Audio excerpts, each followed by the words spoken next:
Hello guys, welcome to our channel, and in this video we are going to study alcohol metabolism।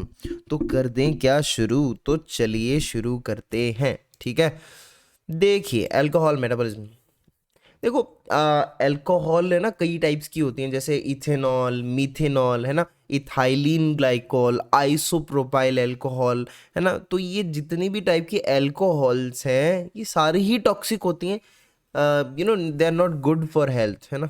लेकिन इस इनमें से भी सबसे ज़्यादा जो टॉक्सिक है, most toxic, it is isopropyl alcohol. So it can B A question, है ना। इथेनॉल इज लीस्ट टॉक्सिक, ठीक है, इसको कंज्यूम कर लेते लोग।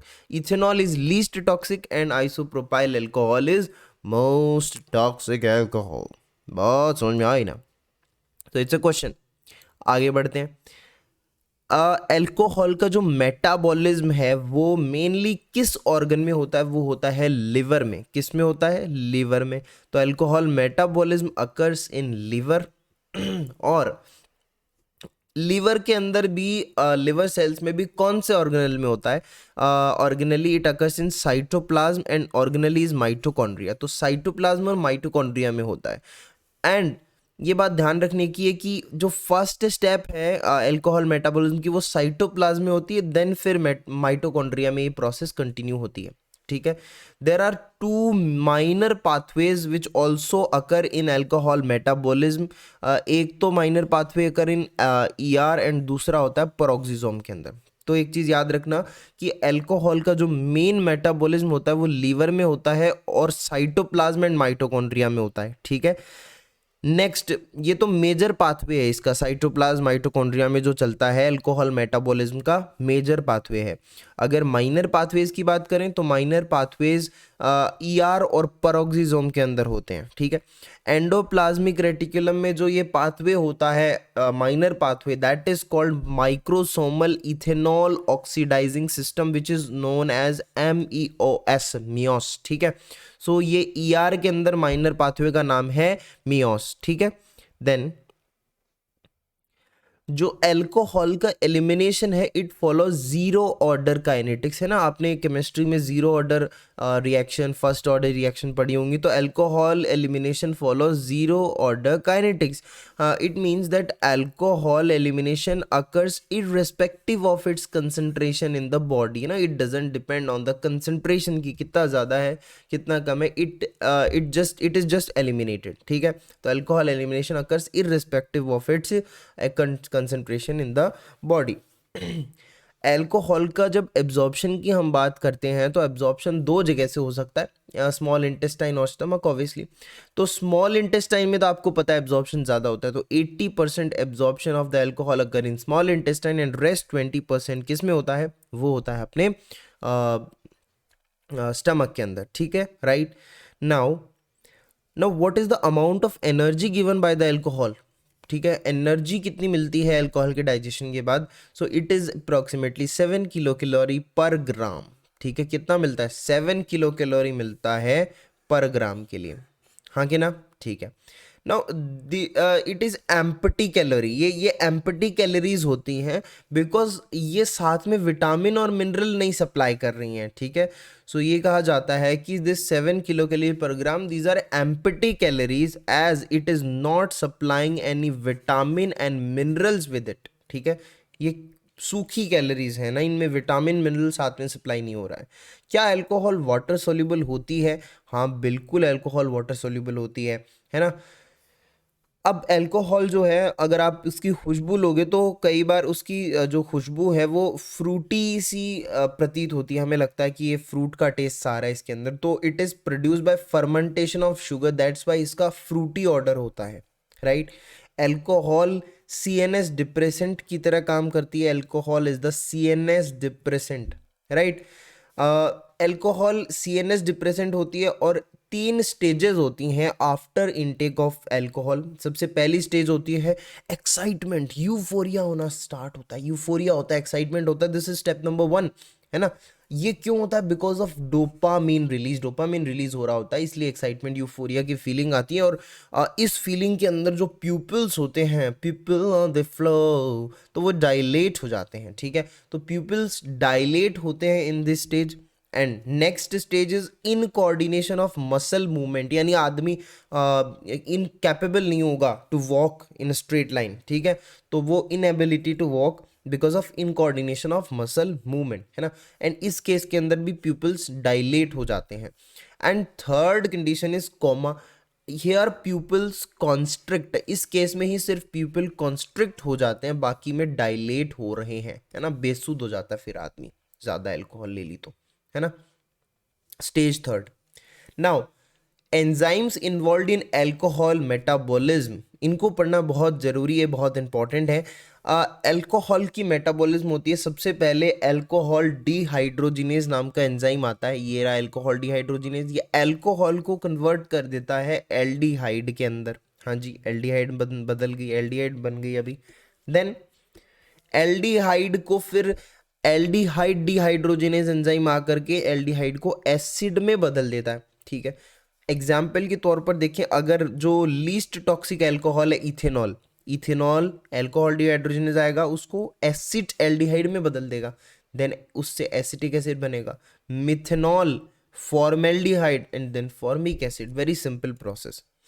अब इन एंजाइम्स के बारे में हमें इंडिविजुअली बात करनी है। सबसे पहले इस अल्कोहल डिहाइड्रोजिनेज की हम बात कर लेते हैं, अल्कोहल डिहाइड्रोजिनेज की सबसे पहले हम बात कर लेते हैं, एडीएच जिसको शॉर्ट में हम बोलते हैं, ठीक है, अल्कोहल डिहाइड्रोजिनेज।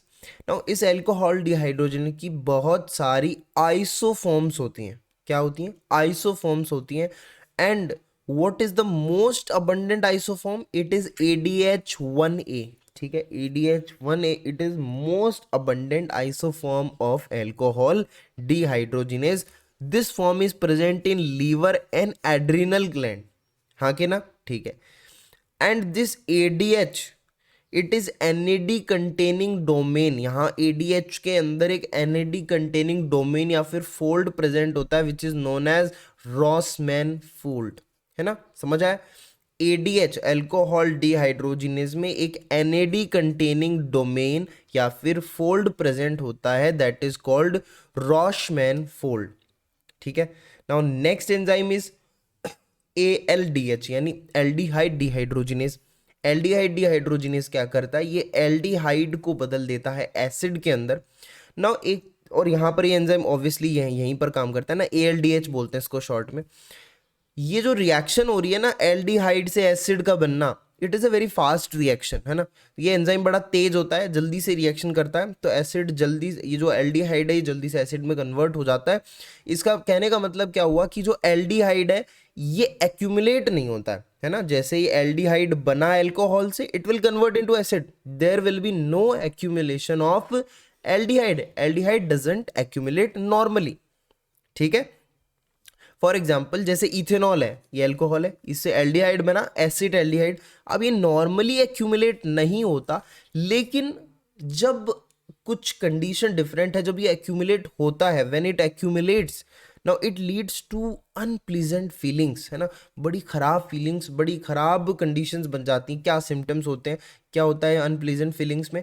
वॉमिटिंग होती है, diarrhoea, flushing, sweating, nausea, tachycardia, hyper ventilation, यानी पेशेंट की बहुत बुरी हालत हो जाती है, ठीक है। अब यही जो चीज़ें हैं ना, ये अनप्लीजेंट फीलिंग्स हैं, इसी चीज़ को यूज़ करा जाता है शराब छुड़वाने के लिए।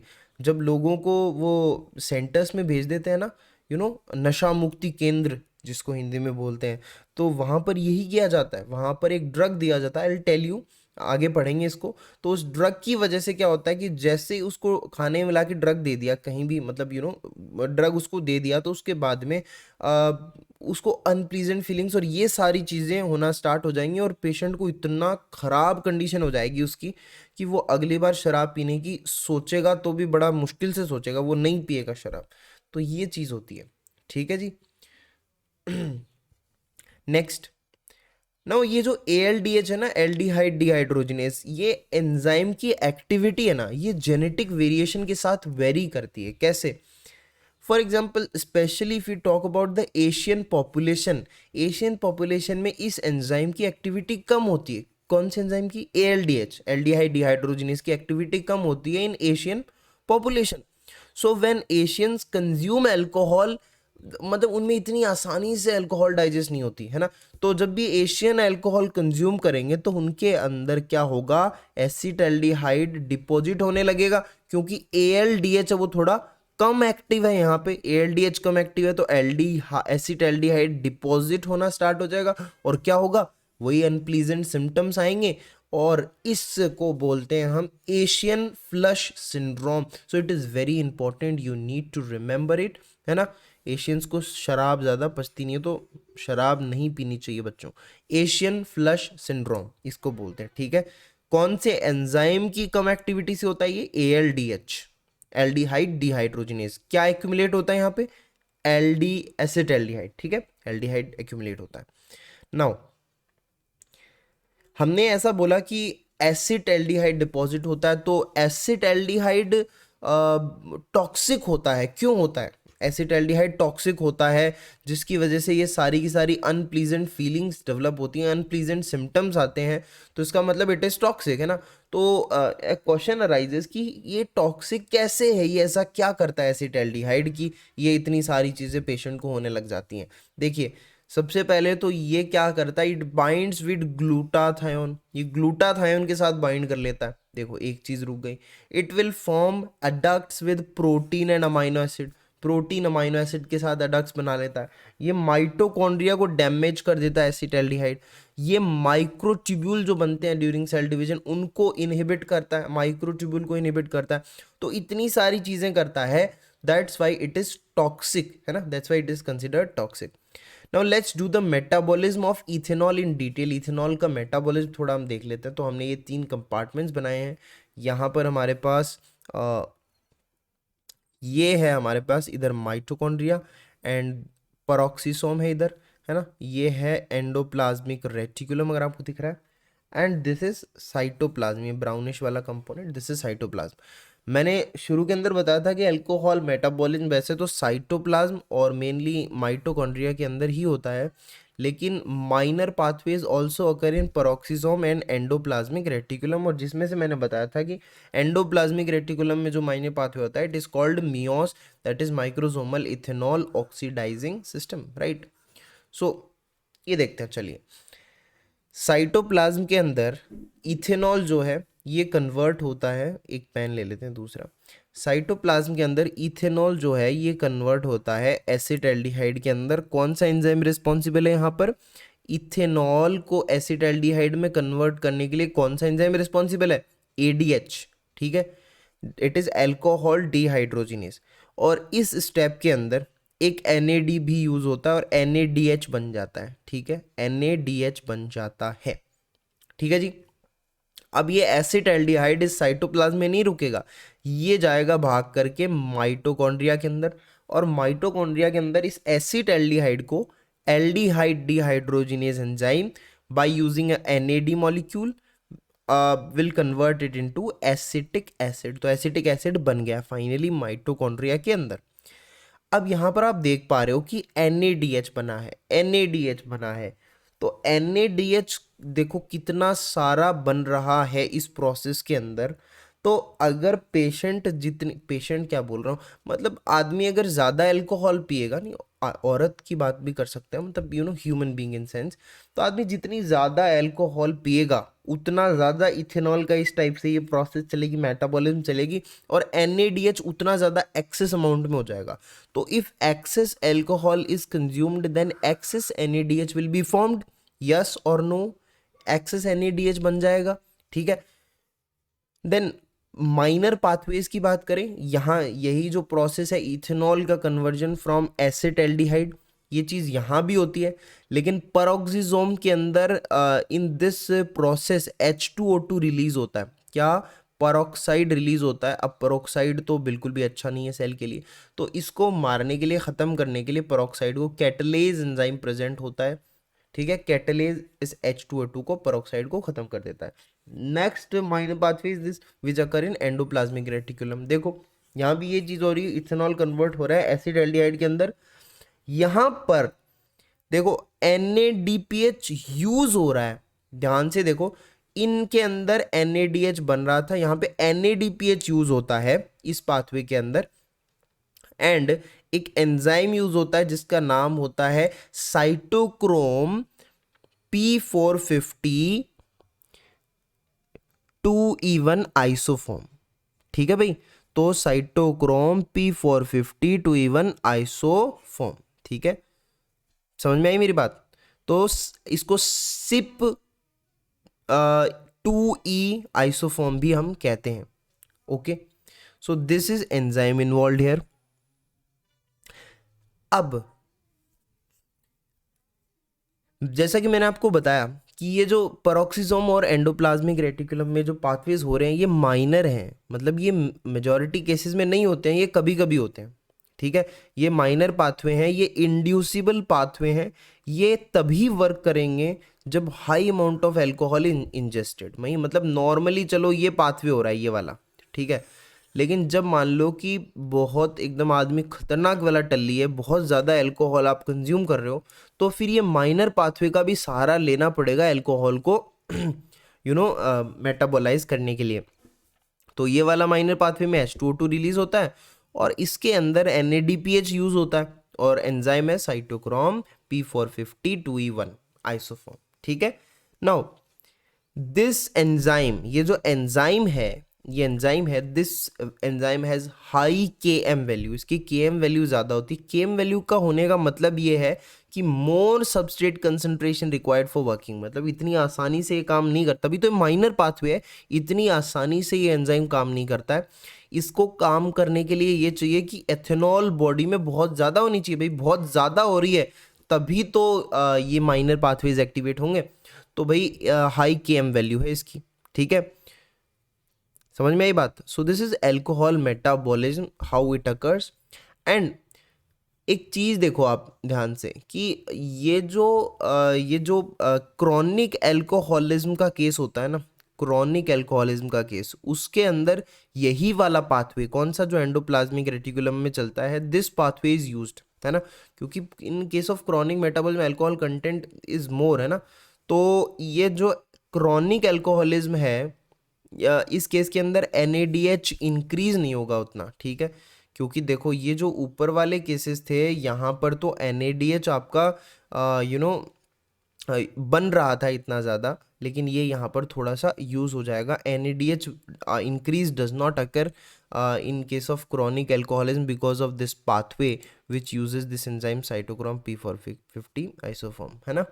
ठीक है, now if this pathway is use too much, लेकिन हद होती है ना हर चीज़ की, इस पाथवे को भी अगर बहुत ज़्यादा यूज़ करा जाएगा, ये minor pathway MEOS microsomal ethanol oxidising system, इसको भी अगर आप बहुत ज़्यादा यूज़ करोगे तो ROS amount will increase in the body. ROS, what is ROS? Reactive oxygen species जो होती हैं वो बढ़ जाती हैं, and these ROS damage the DNA, protein, lipids, तो ये भी घाटे का काम है, तो ज़रूरत से ज़्यादा कोई चीज़ नहीं होनी चाहिए।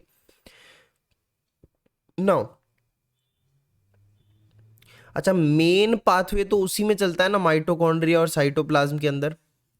मेन पाथवे माइटोकॉन्ड्रिया साइटोप्लाज्म में चलता है जहां पर NADH प्रोड्यूस होती है ना, NADH प्रोड्यूस होती है, NADH का अमाउंट ज़्यादा होता है। तो ये जो इंक्रीज्ड NADH है ये भी बॉडी के लिए अच्छी नहीं होती है। इसके बायोकेमिकल इफेक्ट्स क्या होते हैं ये हम जानते हैं। तो अब ये एक चीज़ देखो, ये सब काम लीवर में हो रहा है ना, तो ये जो NADH है ये कहाँ इंक्रीज हो रही है? लीवर में बढ़ रही है। अब लीवर के अंदर दो इंपॉर्टेंट प्रोसेसेस होती हैं, मतलब देखो नॉर्मली क्या होता है कि मैलेट से बन रहा है हमारे पास, मतलब ये चीज़ें, एक सेकंड रुको, अब समझते हैं। NADH जो है ये इंक्रीज हो रहा है लीवर के अंदर, है ना। तो लीवर के अंदर इसका क्या होगा यूज़? ये जो NADH है इसको यूज़ करके ऑक्जेलो एसीटेट कन्वर्ट हो जाएगा मैलेट के अंदर, और पाइरुवेट NADH को यूज़ करके लैक्टेट में बदल जाएगा। ये तो गलत चीज़ हो रही है ना, ऐसा नहीं होना चाहिए। है ना। ये तो एनारोबिक जैसी कंडीशन, अगर पायरुवेट लैक्टेट में बदल रहा है तो अब फर्दर आप जानते हो क्या होगा, लैक्टिक एसिडोसिस होगा। क्या होगा, लैक्टिक एसिडोसिस होगा which leads to hyperuricaemia. ठीक है, हाइपर यूरिसीमिया होगा। Also alcohol increase the breakdown of purines leading to increased uric acid. Alcohol की वजह से प्यूरिन्स का ब्रेक डाउन भी बढ़ता है, एंड जब प्यूरिन्स ब्रेक होंगे they will form uric acid, और यूरिक एसिड ज़्यादा बढ़ने से हाइपर यूरिसीमिया हो जाता है। ठीक है, बात समझ में आ रही है। तो ये चीज़ें पूरी गलत हो रही हैं। एनएडीएच का ये तो बायोकेमिकल नेगेटिव इफेक्ट हो गया। क्या इफेक्ट हो रहा है ये, ठीक है, okay. On the other hand अगर हम बात करें, अब हमने ऊपर देखा कि लीवर के अंदर क्या हो रहा है, ऑक्जेलो एसीटेट बदल जा रहा है मेलेट के अंदर, पायरुवेट बदल जा रहा है लैक्टेट के अंदर। तो आप देखो जब ऑक्जेलो एसीटेट मेलेट में बदल जाएगा तो इसका मतलब ऑक्जेलो एसीटेट कम होने लगेगा। पायरुवेट जब लैक्टेट में बदल जाएगा इसका मतलब पायरुवेट का डिप्लेशन होने लगेगा, हाँ के ना। और अगर तुम्हें याद हो, pyruvate and oxaloacetate these are the substrate of gluconeogenesis. तो ग्लूकोनियोजेनेसिस के ये सबस्ट्रेट है। तो ग्लूकोनियोजेनेसिस के सबस्ट्रेट अगर डिप्लीट हो रहे हैं तो ग्लूकोनियोजेनेसिस डिक्रीज हो जाएगा, and patient will suffer from hypoglycaemia. तो अगर बहुत ज़्यादा किसी ने शराब कंज्यूम कर ली है ना, इन case of chronic alcoholism patient को हाइपोग्लाइसीमिया भी देखने को मिलेगा। अगर मान लो कोई इमरजेंसी में आपके पास लेके आए कि यार इसकी हालत ख़राब है, इसने ज़्यादा शराब पी ली, तो उसमें हाइपोग्लाइसीमिया भी देखने को मिलेगा। तो हाइपोग्लाइसीमिया के रीजंस ये हो सकते हैं, ठीक है। ये भी रीज़न हो सकता है कि मान लो कि वो शराब ही पी रहा हो, वो ग्लूकोज कंज्यूम नहीं कर रहा हो, खाना नहीं खा रहा हो, लाइक दिस। तो आप समझ रहे हो, ये जो चीज़ें हैं ये नहीं होनी चाहिए। ऑक्जेलो एसिड मेलेट में नहीं बदलता है मोस्टली, लेकिन एनएडीएच मिल गया तो ये रिएक्शन कैटलाइज हो जाएगी यहाँ पे। Okay, next thing, and gluconeogenesis तो इनहिबिट हो ही रहा है, उसके अलावा TCA is also inhibited because ऑक्जेलो acetate is required. अब ऑक्जेलो एसिटेट जो है ना टीसीए के अंदर ये रिक्वायर्ड होता है भाई, पहला सबस्ट्रेट है ये, तो टीसीए भी इनहिबिट हो जाएगी। तो इसका मतलब जब नई एनर्जी नहीं बन रही है सेल्स के अंदर, there is less energy formed in the cells, yes और नो, ठीक है, ओके जी। नाउ अब व्हेन टीसीए इज इनहिबिटेड, है ना, जब टीसीए इनहिबिट हो जाएगा, टीसीए नहीं होगा तो एसिटाइल कोएंजाइम ए है जो हमारा, एसिटाइल कोएंजाइम ए ये डाइवर्ट हो जाएगा टुवर्ड्स कीटोन बॉडी सिंथेसिस, है ना। तो acetyl coenzyme A, acetyl CoA जो हमारे पास टीसीए में आ रहा था, वो कहाँ डाइवर्ट हो जाएगा, कीटोन बॉडी सिंथेसिस वाली प्रोसेस में। और वहां जब ये डाइवर्ट हो जाएगा देन अब होगा कीटोन बॉडी सिंथेसिस होगा ना, तो अब जो अब जो डिसऑर्डर होगा that is known as alcoholic ketosis. तो अब हो जाएगा alcoholic ketosis because of alcohol को एसिटाइल कोए डाइवर्जन, ठीक है। अब बीटा ऑक्सीडेशन होता है फैटी एसिड्स का, तो उसके अंदर बहुत सारा NADH प्रोड्यूस होता है। Beta oxidation produces lot of NADH, okay. Now अब इस केस के अंदर बीटा ऑक्सीडेशन भी इनहिबिट होगा। क्यों होगा इनहिबिट, देखो एक बात ध्यान से देखो आप, NADH यहाँ पे कितना ज़्यादा है ना, NADH देखो कितना ज़्यादा है, एक्सेस अल्कोहल कंज्यूम करी है तो NADH का वैसे ही अमाउंट बढ़ रहा है, और बीटा ऑक्सीडेशन के अंदर क्या होता है, NADH प्रोड्यूस होता है। तो भाई बाय रेसिप्रोकल रेगुलेशन, ये चीज़ बात बताऊंगा। तो ऑलरेडी जब NADH इतना ज़्यादा है सेल के अंदर, तो this beta oxidation will B inhibited, क्योंकि ये भी प्रोड्यूस करता है NADH, एंड ऑलरेडी NADH ज़्यादा है, ठीक है। तो by reciprocal regulation beta oxidation की अपोजिट पाथवे होने लगेगी, ठीक है। बीटा ऑक्सीडेशन तो इनहिबिट होगा, बाय रेसिप्रोकल रेगुलेशन इसकी अपोजिट पाथवे होने लगेगी जो होती है ट्राइग्लिसराइड सिंथेसिस, ठीक है। तो beta oxidation will be activated, this is triglyceride synthesis, it will increase. तो इसका मतलब ट्राइग्लिसराइड सिंथेसिस होगा which leads to fatty liver, है ना, लीवर में फैट्स वगैरह बढ़ जाएंगे, फैटी एसिड्स बढ़ जाएंगे, ठीक है, क्योंकि बीटा ऑक्सीडेशन इनहिबिट हो गया है और फर्दर मोर और ज़्यादा ट्राइग्लिसराइड्स बन रहे हैं, ठीक है, and this leads to fatty acid, fatty liver, ठीक है। So in case of alkalosis, alcoholics, हाँ मैं एल्कोहलिक हूँ, है ना, तो उनके अंदर फैटी लीवर की कंडीशन बन जाती है। क्यों बन जाती है? पहला रीजन इसका ये है कि endogenous fat synthesis of triglyceride in liver. भाई इतना ज़्यादा एंडोजिनस, ये अंदर ही तो बन रहा है फैट, भाई फैट इतना अंदर बॉडी के अंदर बन रहा है, बाहर से तो नहीं लिया जा रहा, लीवर के अंदर ही बन रहा है, तो एंडोजिनस फैट का इतना सिंथेसिस हो रहा है, ऊपर से बीटा ऑक्सीडेशन भी इनहिबिट हो गया। अरे मैंने बोला ना ट्राइग्लिसराइड सिंथेसिस बढ़ जाएगा तो लीवर के अंदर एंडोजिनस फैट सिंथेसिस बढ़ जाएगा, है ना, बीटा ऑक्सीडेशन इनहिबिट हो रहा है, ठीक है, तो बीटा ऑक्सीडेशन इनहिबिट हो रहा है तो ये ट्राइग्लिसराइड फिर टूटेगा भी नहीं फर्दर, तो और ट्राइग्लिसराइड डिपॉजिट होता जा रहा है। इम्पेयर्ड फॉर्मेशन ऑफ वीएलडीएल, आपको पता होगा कि वीएलडीएल ही है जो इस ट्राइग्लिसराइड को कैरी करता है ब्लड में, ठीक है, taken to blood by VLDL. तो वीएलडीएल का भी फॉर्मेशन इम्पेयर हो गया, इसका मतलब अब ये ट्राइग्लिसराइड ये लिवर में ही पड़ा रहेगा, ये ब्लड में भी नहीं जाएगा, तो इसका मतलब फैटी लीवर की कंडीशन बन गई है जी। Okay, now next point is no negative feedback regulation in alcohol metabolism. Normally हम ये देखते हैं कि नेगेटिव फीडबैक रेगुलेशन होती है हर पाथवे की, हर मेटाबॉलिज्म की, लेकिन यहाँ नहीं है, कोई भी नेगेटिव फीडबैक रेगुलेशन नहीं है अल्कोहल मेटाबॉलिज्म में, अगर आपको पता हो तो, ठीक है। देन नेक्स्ट थिंग इज कि vitamin deficiency associated with alcoholism, है ना, ड्यू टू अल्कोहलिज्म से रिलेटेड जो विटामिन डेफिशिएंसीज होती हैं, 5 टाइप के विटामिन होते हैं, आई थिंक 3 4 5 6 टाइप के विटामिन होते हैं जिनकी डेफिशिएंसी हो जाती है। एक तो B1, B3, B6, B9, A और D, इन विटामिन की डेफिशिएंसी हो जाती है विद अल्कोहलिज्म, राइट। सबसे पहले ये मोस्ट कॉमन डेफिशिएंसी जो होती है it is of vitamin B1 which is also known as thiamine. तो thiamine deficiency is most common here, thiamine deficiency is most common here, ठीक है। Alcohol interferes with absorption of thiamine, बात समझ रहे हो मेरी बात को? जो देखो क्या हो रहा है, अल्कोहल का ज़्यादा कंजम्पशन करने से विटामिन्स की भी डेफिशिएंसी हो जाती है, ठीक है। क्यों हो जाती है? क्योंकि अब सबसे ज़्यादा डेफिशिएंसी होती है विटामिन B1 की, है ना। ऐसा क्यों होता है? क्योंकि अल्कोहल जो है वो इंटरफेयर करता है एब्जॉर्प्शन ऑफ थायमीन से, मतलब जहाँ पे थायमीन है ये एब्जॉर्ब हो रहा होगा ना, तो अल्कोहल आएगा, बोले ना नहीं होने दूंगा मैं एब्जॉर्प्शन। तो ज़्यादा आदमी अगर अल्कोहल पिएगा तो उसमें विटामिन की कमी भी होने लगती है। एंड जब ये विटामिन B1 या थायमीन की डेफिशिएंसी है ये सीवियर हो जाती है ना, बड़ी खतरनाक तरीके से बढ़ जाती है, then the condition is called Wernicke Korsakoff syndrome, है ना, Wernicke's Korsakoff syndrome.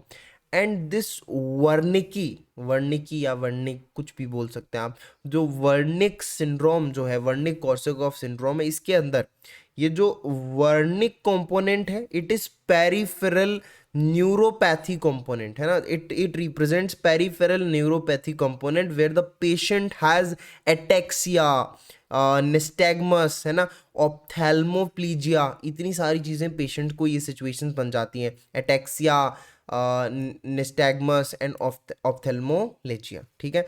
And in case of कॉर्सैकॉफ, है ना, कॉर्सैकॉफ दिस इज साइकोसिस कंपोनेंट, है ना, psychological, patient has memory loss, है ना, मेमोरी लॉस होता है पेशेंट के अंदर एंड कॉन्फेबुलेशन होता है। नाउ इसमें क्या होता है कि पेशेंट आपको मतलब कुछ ऐसी चीज़ें, मेमोरी लॉस हो जाता है ना उसको, तो वो ऐसे मन गढ़ंत कहानियाँ बनाता है कि मतलब वो चीज़ें ऐसी सोच लेता है जैसी एग्जिस्ट नहीं करती, आई मीन वो आपको ऐसी कोई कहानी सुनाएगा जो एग्जैक्टली होगी नहीं। तो this is Wernicke's Korsakoff syndrome, syndrome क्योंकि देखो इतनी सारी चीज़ें हो रही हैं, सिंड्रोम तो वही होता है, इतनी सारी चीज़ें हो रही हैं, ठीक है। So this is Wernicke's Korsakoff syndrome, it is very important. The next, जब भी अल्कोहलिक पेशेंट्स होते हैं उनको मतलब हॉस्पिटल में रश करा जाए, इमरजेंसी में लाया जाए कभी भी, है ना, तो ये चीज़ तो बड़ी अंडरस्टूड होनी चाहिए कि usually they are these patients are present with hypoglycaemia, है ना। इनमें हाइपोग्लाइसीमिया है, ग्लूकोज की कमी है, कार्बोहाइड्रेट की कमी है बॉडी के अंदर, राइट।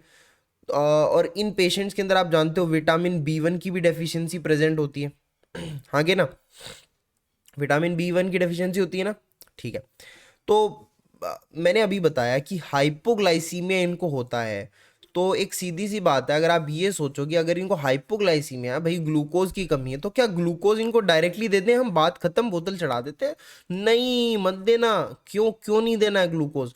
क्योंकि ग्लूकोज देने से और ज़्यादा हालत ख़राब हो जाएगी। क्या बात कर रहे हो, कैसे ख़राब हो जाएगी हालत ख़राब? क्या क्या ट्रीटमेंट दे फिर हम इसको? देखो, पहले इसको विटामिन B1 देना पड़ेगा, फिर ग्लूकोज चढ़ाना पड़ेगा हमें।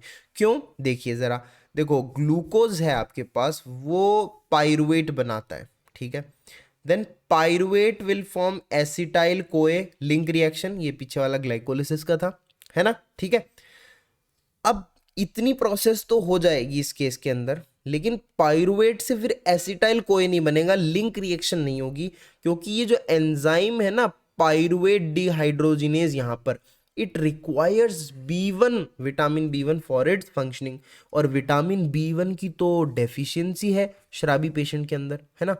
तो इसका मतलब पाइरुवेट डिपॉजिट होने लगेगा, पाइरुवेट एक्सेस अमाउंट में हो जाएगा, और जब ये एक्सेस में हो जाएगा तो किस में बदलता है? लैक्टेट के अंदर। और ये लैक्टेट के अंदर बदलता है तो क्या सिचुएशन बनती है? Lactic acidosis. कितनी बार पढ़ चुके हैं, कई वीडियोस में पढ़ चुके हैं, लैक्टिक एसिडोसिस हो जाता है। तो पेशेंट की तो हालत और खराब हो जाएगी, है ना। एक पे एक फ्री दे रहे हो आप तो उसको, तो इस ये नहीं करना आपको, पहले विटामिन B1 देना है, ताकि ये डेफिशिएंसी यहाँ पे नहीं हो, तो ये पूरी प्रोसेस चले, राइट। देन आप उसको ग्लूकोज देंगे, ताकि हाइपोग्लाइसीमिया से भी छुटकारा मिल जाए। Okay, now what happens in alcohol de addiction, है ना, जब अल्कोहल छुड़ाना होता है तब alcohol aversion therapy is used, है ना। इसमें क्या होता है, एक ड्रग होता है डाई सल्फिराम। क्या? Disulfiram, it's a drug disulfiram, it is given to the patient. ये डाई सल्फिराम क्या करता है? It inhibit ALDH aldehyde dehydrogenase को ये इनहिबिट करता है। तो अगर ये एल्डिहाइड डिहाइड्रोजिनेस को इनहिबिट करेगा तो एल्डिहाइड से एसिड नहीं बनेगा, और जब नहीं बनेगा, ये एल्डिहाइड एक्यूमुलेट होगा, तो अनप्लीजेंट फीलिंग्स होंगी, वही डायरिया, वोमिटिंग, है ना। तो वो सब इतनी खराब सिचुएशन हो जाएगी पेशेंट की कि वो भाई 50-60 बार सोचेगा पहले, अगली बार अल्कोहल कंज्यूम करने से पहले, है ना। तो वही चीज़ हो जाती है, दारू बदनाम कर दी, उस टाइप से। तो फीटल एल्कोहलिक सिंड्रोम की हम बात करते हैं, it is also very important thing कि भाई प्रेगनेंसी में महिलाओं को शराब का कंजम्पशन नहीं करना चाहिए। एक टोटल नो है, मतलब ये भी नहीं है कि कुछ अमाउंट में पी लो, या किस हद तक सही होता है, किसी हद तक सही नहीं होता, पीना ही नहीं चाहिए, not even a single drop पीना ही नहीं चाहिए। क्योंकि ड्यूरिंग प्रेगनेंसी अगर मदर अल्कोहल कंज्यूम करता है, देन फीटल एल्कोहलिक सिंड्रोम हो जाता है। क्या होता है एक्चुअली में? देखो, फीटस जो है, फीटस जो होता है उसके अंदर ADH इनहिबिट हो जाता है, which is required in foetal growth, ठीक है। ADH hormone that is inhibited, it is required in foetal growth भाई। और यही होता है इस केस के अंदर, ये ADH इनहिबिट हो जाता है, तो जब बच्चा पैदा होगा देन काफ़ी सारी चीज़ें होंगी, शॉर्ट स्टैचर, उसका IQ कम होगा, उसके अंदर माइक्रोसेफेली होगी, उसके अंदर लो बर्थ वेट होगा। तो इसलिए अल्कोहल नहीं पीना चाहिए। क्या करता है ADH एक्चुअली में? ध्यान दो, रेटिनॉल है हमारे पास, ठीक है। रेटिनॉल रेटिनएल्डिहाइड में कन्वर्ट होता है। अब ये कौन करता है? यही ADH, अपना अल्कोहल डिहाइड्रोजिनेस, ठीक है। तो ये जो रेटिनएल्डिहाइड है जनाब, ये रेटिनएल्डिहाइड फिर बदलता है रेटिनोइक एसिड के अंदर, and this retinoic acid is required in cell signalling, growth and differentiation. तो सेल सिग्नलिंग में, सेल ग्रोथ में, डिफरेंशिएशन में रेटिनोइक एसिड रिक्वायर्ड होता है। अगर मदर अगर शराब पी रही है तो इस ADH का एक्शन इनिबिट हो जाएगा। जब ये एक्शन इनिबिट हो जाएगा तो ये चीज़ें नहीं होंगी ना, सेल ग्रोथ डिफरेंशिएशन थोड़ा रुक जाएगा। समझ रहे हो मेरी बात को? What are the signs and symptoms? देखो, लो बर्थ वेट होगा, लो आईक्यू होगा, माइक्रोसेफेली, शॉर्ट स्ट्रेचर होगा बच्चे का। तो ये इसके सिम्टम्स हैं। तो alcohol consumption is not good during pregnancy. होता क्या है, लो आईक्यू क्यों है? देखो दिमाग तक कहाँ पहुंच गया। देखो बात ये है कि alcohol and acetaldehyde of mother जो है वो प्लेसेंटा क्रॉस कर सकता है। ठीक है, अगर मदर अल्कोहल कंज्यूम कर रही है तो ज़्यादा अल्कोहल ले रही है तो एसिटाल्डिहाइड डिपोजिशन भी थोड़ा बहुत होगा, तो वो सब प्लेसेंटा क्रॉस करके बेबी में चला जाएगा। देन बेबी के अंदर, फीटस के अंदर एक्चुअली, फीटस के अंदर भी वो ब्लड ब्रेन बैरियर को क्रॉस करके ब्रेन तक चला जाएगा, तो it will lead to low IQ, दिमाग पे भी इफेक्ट होगा। राइट, नेक्स्ट चीज, what are the markers of alcoholism? ठीक है, what are the markers of alcoholism? देखो मेनली है ना, mainly in case of alcoholism liver ही अफेक्टेड होता है। I I can't say liver ही इफेक्ट होता है, लेकिन लीवर इफेक्ट होता है मेनली। ठीक है, मेनली लिवर इफेक्ट होता है, and this is known as alcoholic hepatitis, है ना, इन क्रोनिक एल्कोहलिज्म। तो in case of chronic alcoholism alcoholic hepatitis हो जाता है, it's related to liver hepatitis. ठीक है, तो नॉर्मली नॉर्मली जब लीवर फंक्शन टेस्ट होता है नॉर्मल एलएफटी के अंदर, जो मेन लिवर मार्कर होता है that is ALT. What is this ALT? Alanine transaminase. It is the normal main liver marker. Main liver marker क्या है? एएलटी है, alanine transaminase in normal LFT. But in case of alcoholism, the marker is AST, not ALT. It is AST, aspartate transaminase. क्या होता है? Aspartate ट्रांसअमीनेज होता है, ना कि एलेनाइन ट्रांसअमीनेज होता है। हाँ कि ना? ओके जी, चलिए। Now in case of this alcoholic hepatitis bilirubin raise हो जाएगा, बिलीरुबिन का लेवल काफी ज्यादा बढ़ जाएगा, bilirubin will be raised in alcoholic hepatitis. Now एक टर्म आती है, what is GGT? GGT, this is gamma glutamyl transpeptidase. क्या होता है? Gamma glutamyl transpeptidase. It's easy, है ना। And this enzyme is inducible, GGT is inducible, it increase in any form of fatty liver. ठीक है, ये कोई भी फैटी, मतलब देखो मैं ये जीजीटी मैंने क्यों लिखा है यहाँ पर अचानक से, है ना। कई बार ऐसे भी कहा जाता है कि जो जीजीटी है ये मार्कर का काम करता है ना, इन केस ऑफ एल्कोहलिज्म। समझ रहे हो मेरी बात को? और क्रॉनिक एल्कोहलिज्म में क्या होता है? फैटी लीवर की कंडीशन बनती है ना।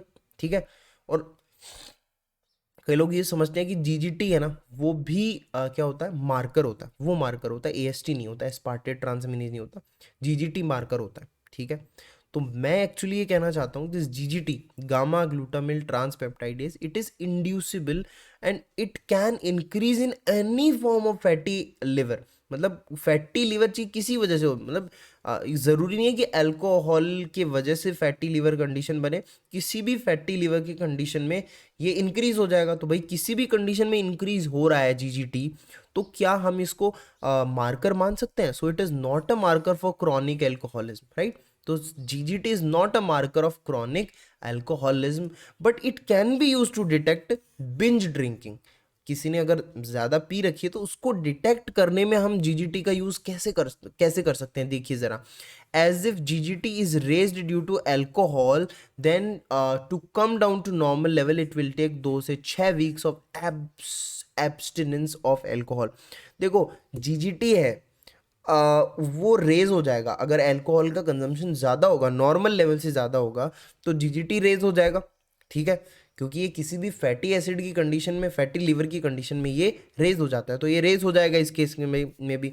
ठीक है, तो आफ्टर 2 6 वीक्स, मतलब आपने अल्कोहल बिल्कुल बंद कर दी है, after abstinence of alcohol for 2 to 6 weeks, तब जाकर के जीजीटी का नॉर्मल लेवल आएगा, तब जाकर के जीजीटी का नॉर्मल लेवल आएगा। एक एनालिट होता है CDT.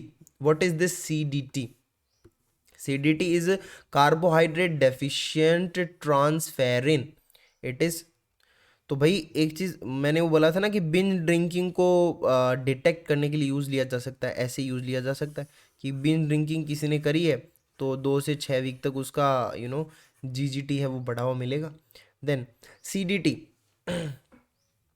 What is this CDT? It is carbohydrate deficient transferrin. आपने ट्रांसफेरिन का नाम सुना है ना पहले? Transferrin is a plasma protein which is used in iron transport, FE transport में यूज लिया जाता है। और it is normally glycosylated. Glycosylated मतलब देखो ये प्रोटीन नहीं है, ये ग्लाइकोप्रोटीन है, इसका ग्लाइकोसाइलेशन हुआ, इसके साथ कार्बोहाइड्रेट भी जोड़ा गया है। ठीक है, this is transferrin. Transferrin is a plasma glycoprotein, है ना। लेकिन जब लिवर जब अल्कोहल का कंजम्पशन ज़्यादा होगा, if alcohol is consumed in high amount, if alcohol consumption ज़्यादा होगा, देन ग्लाइकोसाइलेशन कम हो जाएगा। Glycosylation of transferrin will decrease in case of high alcohol consumption. So transferrin become deficient in carbohydrate. तो देखो transferrin के साथ जब ये ग्लाइको जो जुड़ रहा है ये नहीं जुड़ेगा, ग्लाइकोसाइलेशन कम हो जाएगा, right. So transferrin will become deficient of this carbohydrate. इसी को बोलते हैं हम कार्बोहाइड्रेट डेफिशिएंट ट्रांसफेरिन, हाँ के ना। इसी को हम बोलते हैं carbohydrate deficient transferrin, right. Now if you talk about the concentration, normal if blood alcohol concentration, अगर मान लो कि मैं एक कंडीशन दे रहा हूँ आपको, if blood alcohol concentration it is 1 milligram%, ठीक है, देन यूरिन में कितना होगा? 1.3%। अच्छा ये इतना क्यों हुआ? बिकॉज वाटर कंटेंट भी तो है यूरिन के अंदर, ठीक है। तो it is 1.3% in urine. If blood में 1 है, it is 1.3% in urine. And alveolar air में भी फिर आपको देखने को मिलेगा, कितना देखने को मिलेगा आपको एल्वियोलर एयर के अंदर? It is 0.002%। देखो इतना कम है, लेकिन सोचो है तो सही ना, एल्वियोलर एयर में भी है। और इसी चीज को यूज किया जाता है ब्रेथ एनालाइजर्स के अंदर। कहाँ यूज किया जाता है इस चीज को? ब्रेथ एनालाइजर्स जो होते हैं, आपने देखा होगा कई बार गाड़ी रुका करके फिर उसके बाद में बोलते हैं इसमें फूंक मारो, है ना। मैंने अभी तक इंडिया में नहीं देखा ऐसा, हाँ होता तो है, ऑब्वियसली होता है, लेकिन मैंने नहीं देखा अब तक। तो ब्रेथ एनालाइजर्स होते हैं, तो उनमें बोलते हैं कि इसमें हाँ सांस लो। तो एल्वियोलर एयर के अंदर जब इतनी कंसंट्रेशन है अल्कोहल की, तो उससे क्या होता है कि मतलब वो एक्चुअली में या ये क्या, ये एक रेशियो है ना कि इसमें इतना, इसमें इतना, इसमें इतना। तो अगर मान लो हमें इसमें इतना पता चल गया, तो we can obviously calculate the blood alcohol concentration. तो वो मशीन यही करती है, वो उसके अंदर एनालाइजर्स लगे होते हैं, और वो क्या करती है, from this alveolar air alcohol concentration, वो ये ब्लड अल्कोहल कंसंट्रेशन निकाल लेती है, बिकॉज इट्स अ रेशियो, है ना। तो यही होता है। और अगर अकॉर्डिंग टू लॉ अगर ब्लड अल्कोहल कंसंट्रेशन 30 मिलीग्राम% से ज़्यादा पाई जाती है, देन इट इज़ पनिशेबल। ठीक है, इट इज़ पनिशेबल, गलत है वो, है जी, ठीक है। तो अब तक मैंने एथेनॉल की बात करी हमने मेनली, लेकिन 2 टाइप की अल्कोहल्स और होती हैं। कौन सी होती हैं? एक तो मिथेनॉल और एक होती है इथाइलिन ग्लाइकोल, ये भी मैंने शुरू में बताया था। तो जो मिथेनॉल है, when we talk about this methanol, it is also known as wood alcohol, and ethylene glycol is present in antifreeze compounds. Now we are discussing about methanol and ethylene glycol poisoning के बारे में हम discussion कर रहे हैं। तो ध्यान दीजिएगा, दोनों ही कंडीशंस के अंदर metabolic acidosis with high anion gap will occur. दोनों ही कंडीशन के अंदर मेटाबॉलिक एसिडोसिस होगा with high anion gap. Metabolic acidosis, ओहो ये तो बंद ही हो गया। चलो, metabolic acidosis with high anion gap, दोनों केस के अंदर एंजाइम सेम यूज होता है, alcohol dehydrogenase and aldehyde dehydrogenase, हाँ के ना, alcohol dehydrogenase and aldehyde dehydrogenase. ठीक है, व्हाट इज द ट्रीटमेंट? इन दोनों की जब पॉइजनिंग हो जाती है तो what is the treatment? Treatment ये है, सबसे पहले तो एथेनॉल पिलाओ। बताओ यार, ये भी ट्रीटमेंट है क्या? अगर किसी को मेथनॉल या इथाइलिन ग्लाइकोल पॉइजनिंग हुई है तो उसको इथेनॉल पिला दो, है नहीं, हाँ ये इसे ट्रीटमेंट, बिकॉज कॉम्पिटिटिव इनहिबिशन हो जाएगा ना फिर, ठीक है। तो एथेनॉल compete करेगी इसके साथ। Now next, this the drug of choice क्या होगा? फॉर्मिपिजोल, है ना, इट इनिबिट अल्कोहल डिहाइड्रोजिनेस, ये अल्कोहल डिहाइड्रोजिनेस को इनिबिट करेगा। It is the drug of choice after this thing, ठीक है, फॉर्मिप्रिजोल, ठीक है।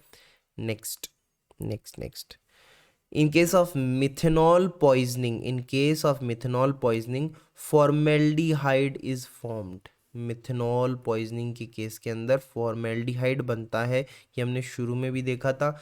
This formaldehyde is very toxic और ये ब्लाइंडनेस भी कॉज कर सकता है। तो मिथेनॉल नहीं कंज्यूम करनी चाहिए, आदमी ब्लाइंड भी हो सकता है। आपने कई बार सुना होगा न्यूज़पेपर्स में ऐसा आता है कि टॉक्सिक या जहरीली शराब पीकर इतने लोगों की तबीयत ख़राब हो गई, अंधा हो गया कोई। तो मिथेनॉल पॉइजनिंग से फॉर्मेल्डिहाइड बनता है and formaldehyde is toxic which lead to blindness, right, blindness भी हो सकती है। Okay, and specifically in case of ethylene glycol poisoning, ethylene glycol poisoning के केस के अंदर what is the no this ethylene is the reason, और एक second रुको। ओके, जो इथाइलिन ग्लाइकोल पॉइजनिंग होती है उस केस के अंदर एक तो ग्लाइकोलिक एसिड बनता है, एक इस इथाइलिन से oxalic acid is also formed, ठीक है। तो इस रीजन की वजह से भाई ऑक्जेलिक एसिड भी बन रहा है बहुत ज़्यादा, ग्लाइकोलिक एसिड भी बन रहा है। So this ethylene glycol poisoning is the reason of secondary hyperoxaluria, क्योंकि ऑक्जेलिक एसिड बढ़ रहा है, oxaluria, right. And these patient can have PCT, necrosis and renal failure, ठीक है।